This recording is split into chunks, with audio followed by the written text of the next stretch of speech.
এই হামলার প্রতিবাদে এবং 4 দফা স্মারকলিপি প্রদানের জন্য আজকে ঐক্যবদ্ধ হয়ে বিভিন্ন সংগঠন আমরা আজকে একত্রিত হয়েছি।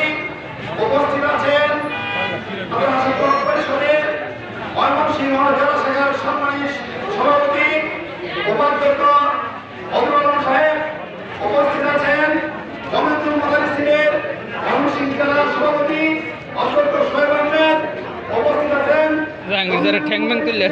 ইউটিউবে ছেড়ে দেই সম্পাদক ইএস কবির মাদ্রাসার সম্মানিত অধ্যক্ষ জনাব ডক্টর ইদ্রিস খান, উপস্থিত আছেন আমাদের ঐতিহ্যবাহী কান্ত সেন্টারিয়া কবির মাদ্রাসার সম্মানিত অধ্যক্ষ এবং বাংলাদেশ মাদ্রাসা শিক্ষক কর্মচারী ফোরামের কেন্দ্রীয় সভাপতি জনাব দেলোয়ার হোসেন আজিজি সহ মানবাধিকার সংস্থার সম্মানিত মহানগর সভাপতি অধ্যাপক এনামুল হক সহ বিভিন্ন স্কুল, কলেজ, মাদ্রাসা এবং অন্যান্য সংগঠনের নেতৃবৃন্দ, প্রিয় সাংবাদিক বন্ধুগণ, আসসালামু আলাইকুম ওয়া রাহমাতুল্লাহি ওয়া বারাকাতুহু। ওয়া আলাইকুম আসসালাম।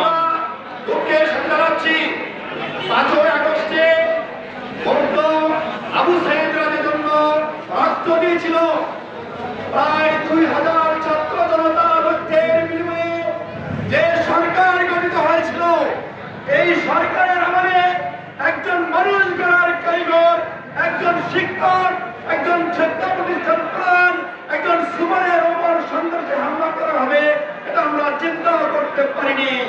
কিন্তু এরপর যে হামলা হয়েছে আমরা এর তীব্র প্রতিবাদ এবং নিন্দা জ্ঞাপন করছি। সম্মানিত উপস্থিতি, আমরা এখান থেকে সন্ত্রাসীদের গ্রেফতার এবং উপযুক্ত শাস্তি দাবি করছি। যারা গ্রেফতার হয়েছে তাদেরকে রিমান্ডে নিয়ে তাদের সাথে যারা জড়িত সকলের শাস্তি আমরা দাবি করছি। প্রশাসনের কাছে আমরা দাবি করব শুধু আহমদের নলবাড়ির এই সুপার নয়, বিভিন্ন প্রতিষ্ঠানের শিক্ষকদের উপর হামলা করা হচ্ছে, কমিটি নিয়ে বিভিন্ন জায়গায় দাঙ্গা হামলা হচ্ছে।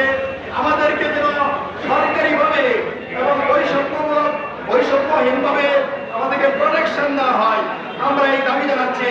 আমি সবাইকে ধন্যবাদ জানিয়ে আমার কথা এখানে শেষ করছি। আসসালামু আলাইকুম।